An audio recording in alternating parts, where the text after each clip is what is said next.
The population of the United States is expected to decline this year for the first time since World War II. And, if you think about however many, whatever y'all think about the immigration policy, it's for another discussion perhaps, but let's face it, all the folks they're deporting were likely renters. I mean, every single one of them. It's not even a question.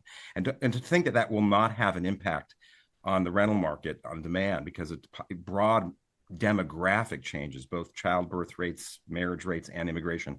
I think we need to think about that as well across the entire country. And how that impacts labor as well in certain markets, in Texas, for example, maybe California, down in the Sun Belt. Those are certainly trends worth watching. And I think what you alluded to, Eric, was getting ahead of demand, which I stole from Greg Willett, who said it when I interviewed him on our podcast.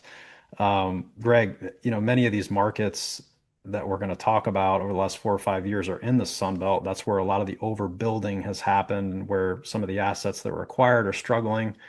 Um, Other markets in the Midwest and some coastal markets, as Greg or as Eric had alluded to, are holding up pretty well.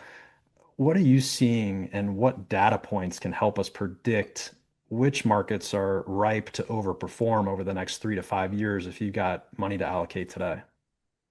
I, Number one, I will say that I agree with everything that Eric just said, and he did a good job of. I tend to think of markets in overall performance in three buckets right now, and the first bucket are places where you've got healthy rent growth and it's sort of business as usual, and you start with the Bay Area and New York and Boston, and then parts of the Midwest, headlined by Chicago, and then kind of a middle of the pack bucket where you're getting some rent growth, but it's still somewhat muted, and that would be the rest of the Midwest and various markets across the country where you don't have much construction activity occurring.